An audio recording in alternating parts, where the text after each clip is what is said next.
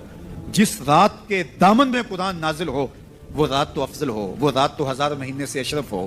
اللہ اکبر.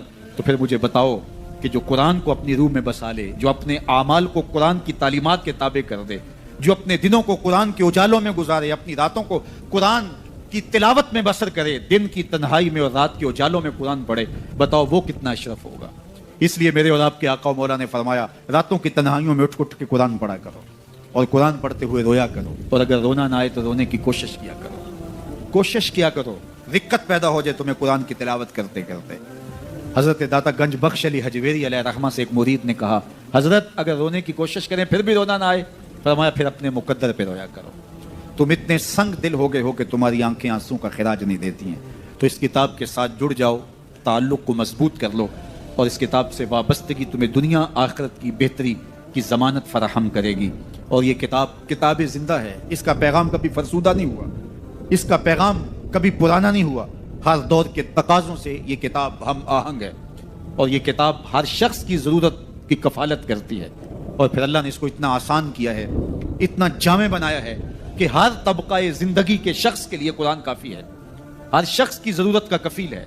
اس کو ایک عام شخص پڑھے تو اس کو بھی نور ملتا ہے، ایک نقطہ بین شخص اس قرآن کا مطالعہ کرے تو اس کو بھی روشنی ملتی ہے، ایک فلسفی پڑھے تو محروم وہ بھی نہیں ہوتا. جو بھی اس قرآن سے پڑھے، دیکھیے کچھ کتابیں ایسی ہوتی ہیں وہ بچوں والی ہوتی ہیں، جو پڑھے لکھے لوگ ہیں ان کی کوئی دلچسپی وہاں نہیں ہوتا، الف انار اور بے بکری میں انہیں کوئی دلچسپی نہیں ہوتی.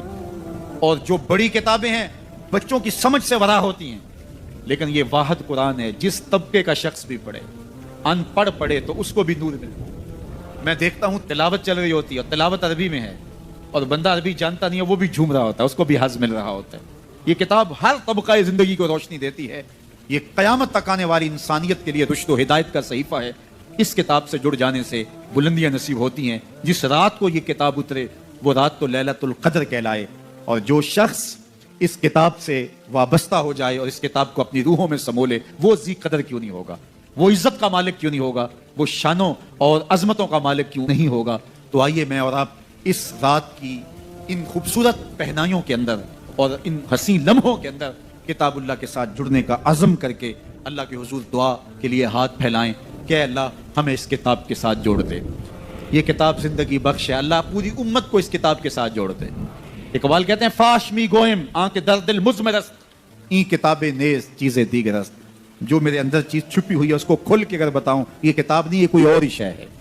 یہ زندگی بدل شے ہے، یہ حیات ساز کتاب ہے، یہ زندگی کو روشنی اور اجالوں سے بھر دینے والی کتاب ہے، یہ پستیوں سے اٹھا کے بلندیوں تک پہنچانے والی کتاب ہے. اس کا حرف حرف روشنی ہے، اس کا لفظ لفظ اجالا ہے. یہ زندگی کو زندگی کا حقیقی نور دینے والی کتاب ہے. اس سے جڑنے والے کبھی محروم نہیں ہوتے، سرخرو اور سربلند ہوتے ہیں. اللہ ہمیں اس کتاب رحمت سے جڑنے کی اور جڑے رہنے کی توفیق عطا فرمائے.